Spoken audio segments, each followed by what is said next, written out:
लालची बेटी। सुधा और उसका भाई दिनेश किसी तरह गरीबी में पले बढ़े। दिनेश बड़ा होकर छोटा मोटा काम करता और अपना घर चलाता।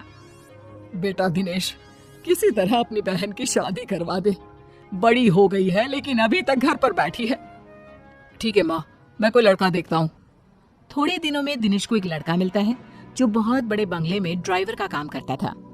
माँ, एक अच्छा लड़का मिला है। वो पास के बड़े बंगले में ड्राइवर है, खूब अच्छी गाड़ी चलाता है। वो सुधा को खूब खुश रखेगा। अरे वाह भैया, फिर तो वो मुझे 4 चक्के में घुमाएगा भी। हाँ हाँ, क्यों नहीं घुमाएगा, जरूर घुमाएगा। अरे बेटा तू चल, उन लोगों के घर हम लोग जाकर बात कराते हैं। दिनेश और माँ सुरेश के घर जाते हैं। वहाँ उन लोगों की खूब आवभगत होती है। हम लोगों ने तो दिनेश को देखकर ही सोच लिया था, जिसका भाई इतना संस्कारी और सभ्य है तो बहन कैसी होगी। लेकिन फिर भी एक बार सुधा से मिल लेते हैं। हाँ हाँ, अब तो बस शादी के बाद यही मिलना होगा, है ना? आप लोगों की कोई मांग हो दहेज के लिए तो? अरे नहीं दिनेश जी, मैं तो खुद मेहनत करके एक एक चीज घर की बना रहा हूँ। बस घर में शांति रहे, यही मैं चाहता हूँ। दिनेश और माँ बहुत खुश होकर घर आ जाते हैं। अरे सुधा, तेरी तो किस्मत ही खुल गई है। क्या लड़का है। माँ भी उसकी बहुत अच्छी है। कितने सीधे लोग हैं। माँ, घर में क्या क्या था? कितना बड़ा घर था? रंगीन टीवी थी ना? और लड़की की माँ ज्यादा चपर चपर तो नहीं कर रही थी ना? नहीं सुधा, ये सब तो नहीं था, लेकिन लड़के ने वादा किया था कि वो मेहनत करके सब कुछ घर में ले लेगा। बस उसे एक अच्छी लड़की चाहिए जो घर में शांति रखे। क्या? कुछ भी नहीं था? नहीं नहीं, मैं ऐसे घर में नहीं करूंगी शादी। यहाँ भी परेशानी, ससुराल जाओ तो वहाँ भी परेशानी।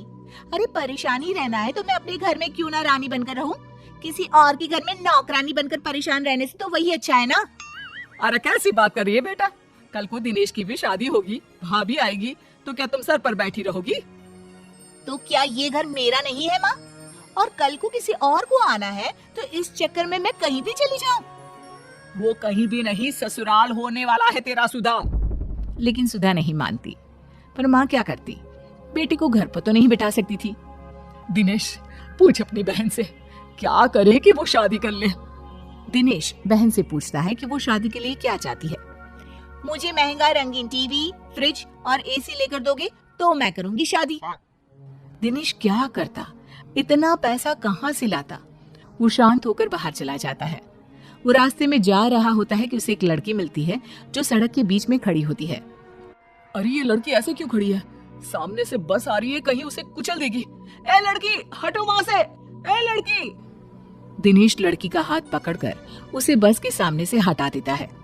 क्या हो गया? तुम आत्महत्या क्यों कर रही थी? क्यों बचाया आपने मुझे मर जाने देते? वैसे भी आज नहीं तो कल मरना ही तो है मुझे। अरे ऐसी बात क्यों कर रही हो? बताओ मुझे, क्या कर सकता हूँ तुम्हारे लिए? नहीं, मेरे लिए कोई कुछ नहीं कर सकता। मेरे माता पिता मेरी शादी एक बड़ी उम्र के आदमी से करवा रहे हैं। क्यों? क्या वो गरीब है? नहीं, उन लोगों के पास काफी पैसा है, लेकिन मैं काली हूँ ना, इसलिए कोई मुझसे शादी करने को तैयार नहीं है। पर मैं एक बड़ी उम्र के आदमी के साथ शादी नहीं कर सकती। तभी वहाँ उस लड़की का भाई और पापा आ जाते हैं। चलो मेधा, वहाँ तुम्हारा दूल्हा बारात लेकर खड़ा है और तुम? नहीं, मैं उससे शादी नहीं करूंगी। वो बहुत बड़े, वैसे भी मैं इनसे प्यार करती हूँ। दिनेश हैरान रह जाता है। तो ये तुमसे शादी करने को तैयार है? दिनेश लड़की को मजबूर देखकर हाँ कर देता है। अब क्या, पूरे धूमधाम से दिनेश की शादी मेधा से हो जाती है। शादी के बाद देखो, मैंने सोचा नहीं था कि ऐसे मेरी शादी हो जाएगी। तुम बड़े घर की हो, मैं कोशिश करूंगा कि तुम्हें सारे ऐशो आराम दे सको। मैं और कड़ी मेहनत करूंगा। नहीं नहीं, मुझे ये सब की जरूरत नहीं है। मैं तो तुम्हें थैंक्स कहना चाहती हूँ कि तुमने मेरा जीवन खराब होने से बचा लिया। दिनेश और मेधा बात कर ही रहे थे कि बाहर सुधा की आवाज आती है। भैया जल्दी बाहर आओ, देखो माँ को क्या हो गया। दिनेश और मेधा बाहर आते हैं जहाँ माँ जमीन पर गिरी होती है। क्या हुआ माँ को? माँ को तुरंत डॉक्टर के पास ले चलते हैं। दोनों माँ को लेकर डॉक्टर के पास जाते हैं, जहाँ डॉक्टर कहते हैं, अरे इन्होंने तो बहुत सारा टेंशन लेकर रखा है। दिमाग सारा दिन चलता रहता है शायद इनका। ज्यादा सोचने से इन्हें चक्कर आ गए हैं और ये गिर गई।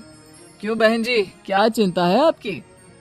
मेधा को लगता है कि सास उसके कारण परेशान है, तभी सास कहती है, अरे मेरी बेटी बड़ी हो रही है, लेकिन उसके लालच के कारण वो अभी तक घर में बैठी है, अच्छे अच्छे रिश्तों को मना कर रही है। अब जो हैसियत हम लोगों की है उतना ही तो कर पाएंगे ना। ये तो देखिए आपके घर का मामला है, लेकिन ज्यादा सोचने से तबीयत खराब हो सकती है। सभी घर आ जाते हैं। दिनेश, क्या बात है, तुम्हारी बहन शादी क्यों नहीं कर रही? तुम तो जानती हो मेधा, मैं एक छोटी सी नौकरी करने वाला इंसान हूँ। थोड़ा बहुत जो मिलता है उससे घर खर्चा चलता है। थोड़े मेहमानों को बुलाकर खाना खिलाकर बहन को विदा कर दूं, यही बात है। लेकिन उसकी इच्छाएं और ख्वाहिशें बहुत है, इसलिए मैं उसकी शादी नहीं करवा पा रहा हूँ। सुधा को तो मेहनती और काम करने वाले लड़के मिल रहे हैं, वो तो मेहनत से बड़ी चीज खड़ी कर सकते हैं, फिर क्यों मना करना? मैं बात करती हूँ। क्या बात है सुधा, क्यों शादी नहीं करना चाहती हो? आप भी तो शादी नहीं कर रही थी ना, फिर क्यों की? अरे वो शादी नहीं थी, दबाव था अपने से बड़े आदमी से शादी करने का। तो भाभी, इस घर में आपके पिता ने आपको सारी सुख सुविधा की चीजें दी है ना, बड़ा टीवी, ठंडा पानी, सब कुछ मिल रहा है ना यहाँ पर, तो फिर मैं गरीबों वाली जिंदगी क्यों जीऊं? अरे कहाँ से लाएगा तेरा भाई ये सारी चीजें, जिसे देकर मैं तेरी शादी कर दूं? लड़के खड़े हैं बिना दहेज की शादी के लिए, लेकिन ये लड़की अरे इतनी लालची है कि भाई का सोच भी नहीं रही है। कोई बात नहीं माँ जी, आप गुस्सा ना करें, ये सारा सामान नया ही है सुधा, मैं कल ही किसी को बुलाकर पैक करवा देती हूँ। ये तुम अपने साथ ले जाना, मैं और दिनेश फिर खरीद लेंगे। अरे नहीं नहीं बहू, ये तेरे पिता ने तेरे लिए दिया है, तू कैसे रहेगी इन सब के बिना? माँ, मेरे लिए दिनेश सबसे ज्यादा मायने रखते हैं, वो ठीक रहे तो ये सब तो हम फिर कभी भी ले सकते हैं। अरे जीती रह बहू, तूने तो मेरी बड़ी समस्या का समाधान कर दिया। फिर क्या, मेधा का सारा सामान सुधा की शादी में चला जाता है, उसकी शादी हो जाती है और सास चैन की सांस लेती है।